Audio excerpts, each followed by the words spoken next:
Hello, everybody, and welcome to the latest edition of Fans Perspective. I'm your host, Steve Hatch. And I'm your co-host, Mike Greco? Yeah, co-host. Co-host. So that would make me second to you. I guess you could say that. So like a secondary peg on the company ladder. Yeah, but I mean, there's no problem being secondary. I mean, it actually has a lot to do with our topic today, the Intercontinental Championship. Well, that's why I should be hosting, because that was my segue to get you started.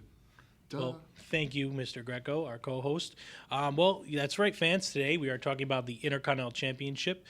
Just a brief rundown before we get started. Pat Patterson, he's actually the inaugural champion. He was the WWF North American champion in September of 1979. He won a fictitious tournament in Rio de Janeiro, Brazil, to become the South American Championship, which unified together to become what we know today as the World Wrestling Entertainment Intercontinental Championship. You know, funny thing about Pat Patterson, I've heard you and him hang out a lot together. You guys go to the same kind of bars and places and stuff. Personal lives aside, Pat. Oh, there's nothing wrong with that personal life. What you choose is what you choose. Listen, we're not here to talk about personal, but Pat Patterson, everyone knows he is the first Intercontinental Champion. And as long as I've been a fan, and as long as you've been a fan, the Intercontinental Championship has been a very integral part of WWE's storylines. What are your thoughts on the Intercontinental Championship? You know, as a young fan into today, how has that belt meant to you?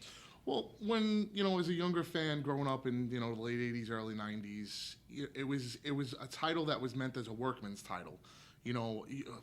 At my age of watching Shawn Michaels and Bret Hart as the Intercontinental Champions, I had passed the Ricky Steamboat and the Macho Man, so I don't remember them as much.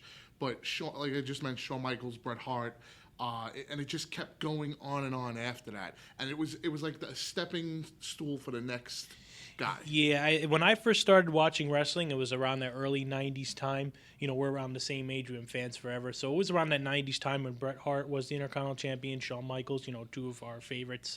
The Intercontinental title was always known as that workman's championship. So whereas a guy like Hogan, who was the WWE Champion, and this is not an insult on Hogan's work rate, but you got to give it guys like Mr. Perfect, yes, the Texas Tornado, Macho Man Randy Savage, Ricky Steamboat, Bret Hart. These were guys that were known as the workhorses of the company. They were having the best matches on the card in night in out and night in. And what's funny is a lot of people tell stories of how Hulk Hogan would have his match, an hour into a show, what is known as a house show that's not televised. And the main event that night would be two of these great wrestlers. Yeah, and the fans wouldn't feel cheated because, one, it's for a prestigious championship. I mean, at least back then, the Intercontinental Champion was always kind of like the number one contender for the WWE Championship. So it gave it that prestige. And back then, when there wasn't really that many titles, it was a big thing to become the Intercontinental Champion. Absolutely. So main eventing, you had a belt that could main event, and you could also, they used to break up house shows. Yes. So you'd have Hogan would be on one, and then like Mr. Perfect would be on another, or Savage would be on another. Mm-hmm. And, they call it the B-Town, but really the fans wouldn't feel cheated because you would get an excellent performance, and you would see a star. Absolutely. And it led to, as the years went on, it led to guys like Stone Cold Steve Austin, Triple H, The Rock. Oh, yeah, the Intercontinental has been the stepping stone. That's another thing. It's been a stepping stone to the World Championship. Like you even bring up Stone Cold Steve Austin, perfect example. Mm-hmm. He won the Intercontinental title from Owen Hart. He was hot at the time. You knew he was getting somewhere. It's kind of like a test run in a way, because even if you go back, you kind of knew that Austin was going to be the champ. But if you go back to like when we were talking about Bret Hart, back then they didn't have guys like Bret Hart as the WWE champion. Right. So I think putting the Intercontinental title on him was also kind of like a test run, main eventing. To see how he would handle the pressure. I mean, Bret Hart wins his first Intercontinental title at SummerSlam '91. Yes, that was excellent. Holds it, and then, went to other guys after that, and it just, you could tell then that he was ready, that was the sign. And it wasn't even just workmen, it was guys like Diesel, first won the Intercontinental Championship, the Ultimate Warrior. Yep. He was also another Intercontinental champion. Scott Hall, Razor Ramon. Razor Ramon, excellent. And he never quite, actually that's a good thing to talk about. He never quite made it to the World Championship, but he was still always a main eventer. But he was a five or six time Intercontinental champion. You got me on that one. Hey, either way, I believe it's a 5-time. I'm pretty sure it's a 5-time, but I didn't want to, say it and make a mistake. But Razor Ramon was a top guy. He's a Hall of Famer, and he's an Intercontinental Champion. So if you're a young fan, he was having matches with guys like Rick Martel, Shawn Michaels. You mentioned Diesel, Jeff Jarrett, Goldust, another worker. And again, and I know you start thinking of some of the crazier gimmicks, like the Rick Martel's the model, Goldust, with his craziness. But it's these are quality matches that he's having with these guys, night in, night out. Yes, and another thing, it's very important to stress, that not everyone, like I said, the Intercontinental title is kind of like a centerpiece, but it didn't quite get everyone over. Like, I wanted to mention some world champions who maybe they were supposed to be something. Like, first example I'm going to bring up, Drew McIntyre. Yeah, Drew was a guy with all the talent in the world. I mean, he came out, he got the endorsement from Vince McMahon on TV. He was the chosen one, and they put a lot of the machine behind him. And unfortunately, for some reason, the fans just didn't pick up on it. He never got cheered enough. He never got booed enough. I think that the Intercontinental belt, they used to experiment a lot. Like, for instance, Albert had it at one point in time. Yes. He didn't really have like a developed gimmick. He just kind of won it. They were just kind of like, here you go.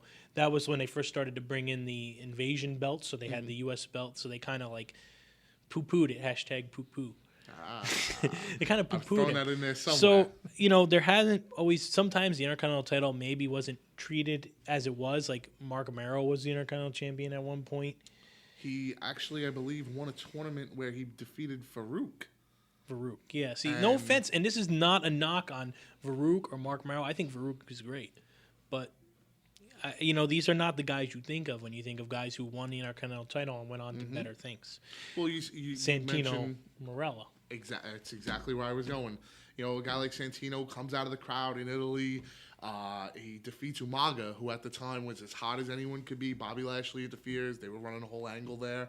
And Santino wins, but, it just never got over with the crowd. He was never later on, he would get over. And later on down the line, but it took so long, and just it wouldn't work with that kind of gimmick. It's interesting with Santino because I just want to bring up, I feel like his Intercontinental win at first hurt him in a way because he kind of came in and he won the belt and he was plain at the time.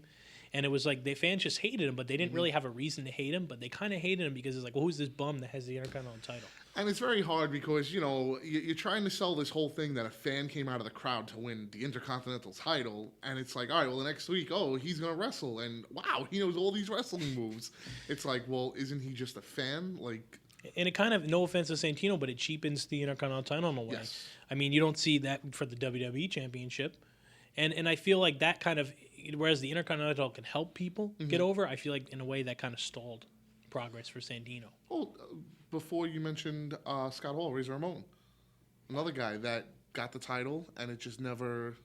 Well, with Scott Hall, I feel like he was always a main event caliber guy, and I feel like he got over well with the Intercontinental Championship. So I think that helped him. For whatever reason, he never quite got the main event level push in the WWE. Maybe like I said, maybe that had something to do with what we found out later on with Scott Hall.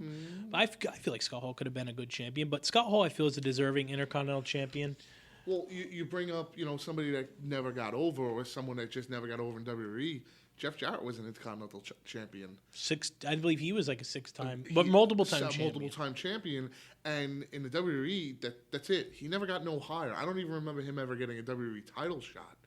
And he left. Good point. And went to WCW and did become world champion at some point.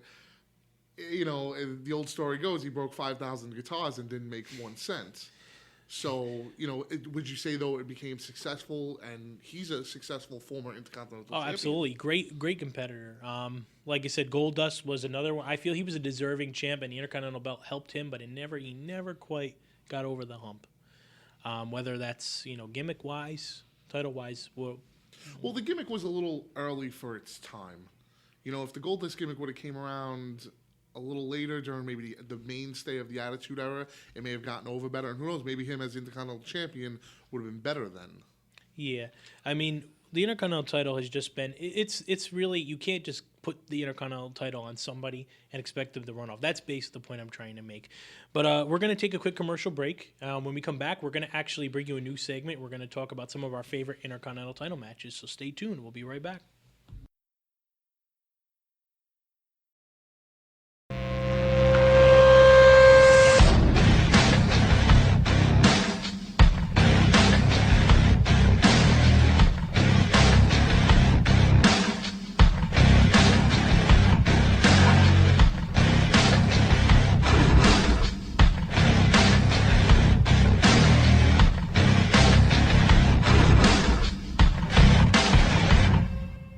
Welcome back, everybody, to Fans Perspective.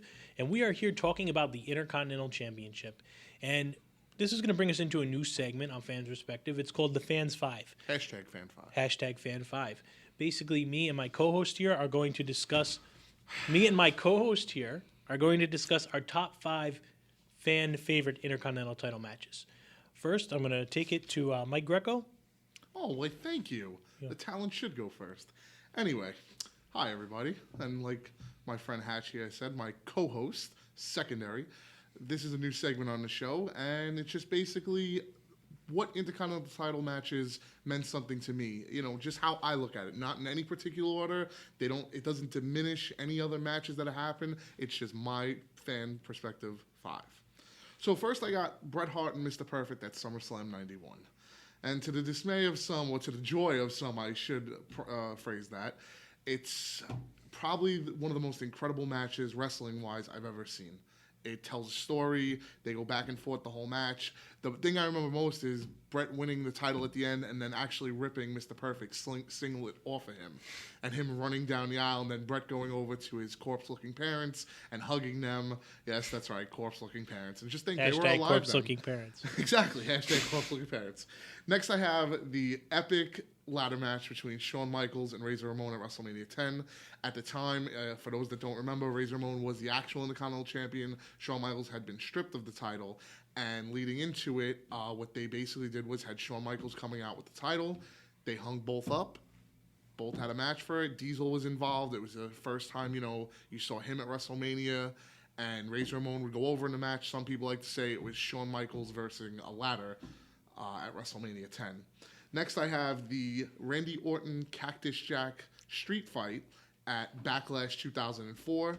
The most epic moment of this match is Randy Orton going for an RKO on Cactus Jack and landing on thumbtacks. Ouch. And the facial expression he has. And one thing you know about me, folks, I absolutely believe in the emotion. Like, if you could show emotion to what's going on, you're selling what I'm watching. And his face, you believe, wow, this guy just landed in thumbtacks. Next, I have the Roddy Piper versus the Mountie. Roddy Piper versus the Mountie. Yes, Roddy.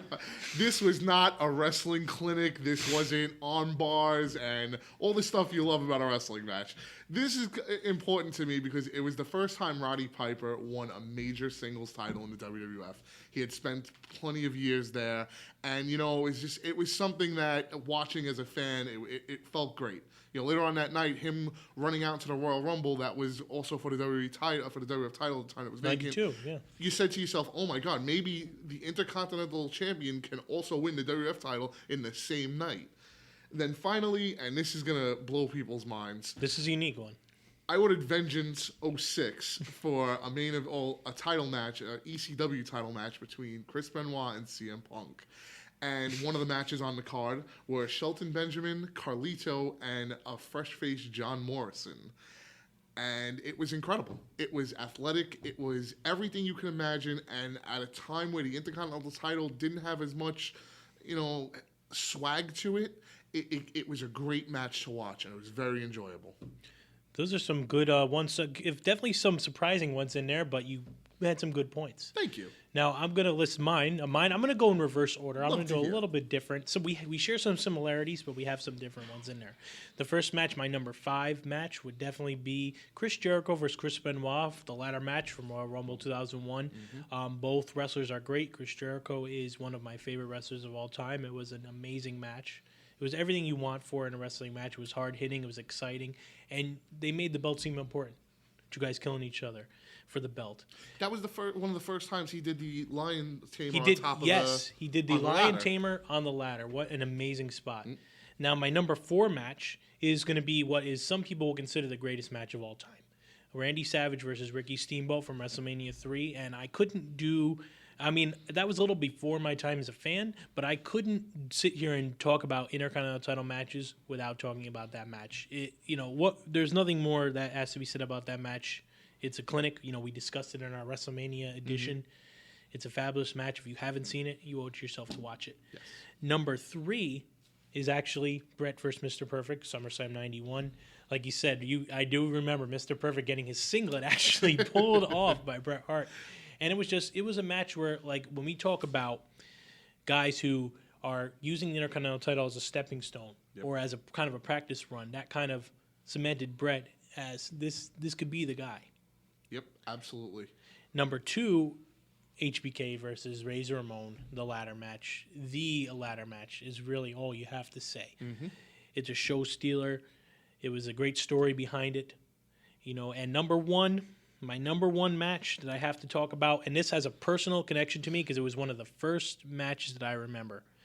Bret Hart versus the British Bulldog from SummerSlam 92. It was a great match, but a lot of people might be like, well, why is that your number 1? Like I said, it's a personal connection to me. It was one match where when I saw it, I was enthralled with wrestling. I had to watch more wrestling. I was like, I need to see more of this. And Bret Hart actually, even though I'm a number 1 Shawn Michaels fan to death, my first favorite wrestler was always Bret Hart, and it was always because of that match that I was a Bret Hart fan at first. I'm not ashamed to admit. I was a Bret Hart fan. So we share some similarities. We have some differences. Agreed. And that's what it's all about. But all matches, I have to agree, all matches are good. You bring up some good ones with like Benjamin Carlito and Morrison. Yeah. Who's then Johnny Nitro. These are guys who at first you might not think about because, yes, the Intercontinental title, nowadays there's more belts. Yes. So there's a big thing. But that's, And a funny thing that night, he didn't walk away with the Intercontinental title, but due to very unfortunate circumstances, he wound up facing CM Punk for the ECW title and won the championship that night. Interesting. So there you go, more belts. And another interesting trivia fact. And we're actually going to go right now. I'm going to go into a fan question. We got a fan question. We have fans? Yeah, I think it's some PR guy, actually. You really? But, this PR guy again. Anyways, we like to thank fans for your ago. comments. We're going to bring up this Twitter comment here. He's Dashing Danny says, do you consider the Warrior vs. Hogan title versus title match the biggest IC title match ever? And, thank you for that, Dashing Danny, because we did not even think of that match at first. Wow. But that was definitely, it was a main event of WrestleMania. We didn't quite think it's for the Intercontinental because Warrior won the WWF title. Yes. Now, that was also he was the only man to ever hold the Intercontinental and the WWF Championship. It main evented WrestleMania. So, kind of in a sense, it was. I have no words right now. I can't not agree with you. And people just always remember that was for, of course, WWF Championship, like you said. And you put the back burner that it was the Intercontinental Championship that was also part of that. Mm-hmm. But it was title versus title. Yes. And winner take all. And so But, however, that has happened again since then. That's right. The Intercontinental Championship has actually kind of been unified with other belts. Of the title, several times. Yes, it was unified in 2002. It was unified with the European Championship. Rob Van Dam defeated Jeff Hardy. Mm-hmm. It was also the next month, and I was at the Raw that this happened. It was unified with the Hardcore Championship. Yes. Rob Van Dam defeated Tommy Dreamer, and it was in a ladder match. Yes, it was. I was actually there also. Yes, that's right. Before we even knew each other, before these great faces appeared on this show for you, things were happening like that. Yes, and so that was the start. Also, Kane soon won that Intercontinental title, yes. And then Eric Bischoff decided to unify that with the World Heavyweight Championship, which Triple H won. Now, the next year, of course, there was the Intercontinental title was missing, and there was fan backlash. So Sheriff Austin actually brought it back the next year.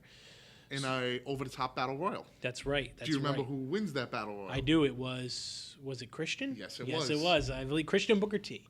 Anyway, we're showing, we're kind of flexing our trivia muscles here. We're gonna have to. What I like to call loserness. #loserness. We're gonna have to. Well, I think we'll get some trivia in future editions, so stay tuned for that. But the Intercontinental title has a rich history. It's had a lot of different looks over time. Yes, it has. And I believe we're going to be showing some of these looks right now. Let's check them out. Let's take a look at some of these looks here. Oh, look at that. That's the original. That's the original, which is a classic. You see it evolving over time. Mm-hmm. Look at that. Get some different straps on there.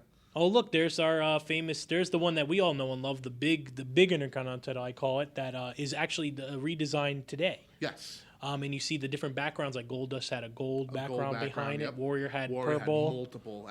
Whatever tights he was wearing, that's pretty much what color he came out with. Warrior had and Razor Ramon had the white behind it. Shawn Michaels had the white behind it. Also, yep. Showing nose here. And then he had during the Attitude Era, it kind of went to like an oval type design, an ovalish. It was small. I remember the first guy I remember seeing with this was I believe The I Rock. could be completely wrong. It was The Rock. After Yes, Austin do The Rock in. So, and then of course you have the redesign today. Cody Rhodes brought it back with the white. did. And the Intercontinental title, some interesting facts I want to bring up. Chyna was actually the only woman to hold the Intercontinental title. Chris she was. Jericho Do you has remember who she defeated for that title?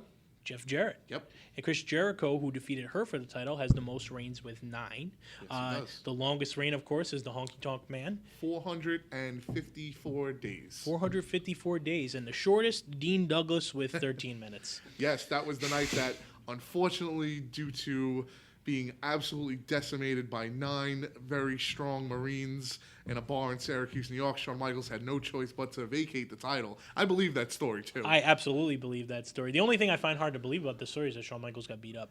Okay, I'm going to throw Martinez aside and we're going to get back in. But that night, it was actually Razor Ramon that beat him for that belt, and I believe it was Razor Ramon. Yes, he defeated Dean Douglas and ended his epic 13-minute title reign. Well, I just want to talk. We're going on a roll here. We mentioned a lot about the Intercontinental title. I'm going to go ahead and get into the legacy. Now, we've been bringing it up all show. The Intercontinental title, it doesn't have the same importance. I mean, it's kind of a fact. It does not have the same importance. I personally think that it's because there's a lot more championships in the WWE now. You had a lot more championships. Mm-hmm. What are your thoughts on that? I mean, throughout the years, it's definitely lost some credibility. I think at one point it wasn't defended at WrestleMania for 6 or 7 years, it could have been. I know there was a long gap in between where it returned at WrestleMania 25 when Rey Mysterio beat JBL in a rather quick match. It was maybe like a 3-minute match. Yeah. But, it's just more of over time, it's lost a lot of its luster. And I feel with the roster, the way it's constructed right now, that there's enough good quality wrestlers and performers that the Intercontinental title can mean something. I mean, I know they tried doing that with Daniel Bryan. That was the whole point of him. Unfortunately, things happen. Injuries, and unfortunately for Daniel Bryan, it keeps happening. He's become like a Derrick Rose. Every time you feel he's at the top of his game, he's losing it down. That'll be another topic for another day. But before we go, I just like to say the Intercontinental title has lost luster, but they're going to gain it back. I feel they got a lot of guys who could hold it. But I just want to say before we go in, let's wrap it up real quick. Who do you think is the greatest Intercontinental champion of all time? Not your favorite, but who is the greatest? Who would you say is the greatest Intercontinental champion? I mean, I would honestly have to say Chris Jericho. I mean, at the end of the day, not even the fact that he's won more times than anybody else. He's had matches with everybody while defending that title. Rey Mysterio, Chris Benoit, Christian, Randy Orton probably. Shelton Benjamin. Yes, that's exactly. I'm going to have to go with Jericho as well. Either Jericho or Bret Hart, just to the sheer quality of matches they had with that title. I agree. Okay, I agree. This has been a good discussion on the Intercontinental Championship. I would like to thank you for coming on to my show. Thank you. Listen to this guy. Well, anyway, fans, you saw we had a fan question here. Please continue to tweet fans' perspective. Yes. Tweet Boneyard Productions, I should say. I'm sorry. Hashtag fans' perspective. Like the Facebook, Boneyard Productions, and subscribe to the YouTube. You're going to get exclusive access to fans' perspective content, and you can suggest questions and topics for the show. And we're all ears. We're not the kind of guys that are just going to, oh, yeah, this is what they want. We're not going to do that. I'm the host, and I can do whatever I want. Anyways, this has been your host, Steve Hatch, for Fans' Perspective. And your co-host, Mike Greco. Have a good night.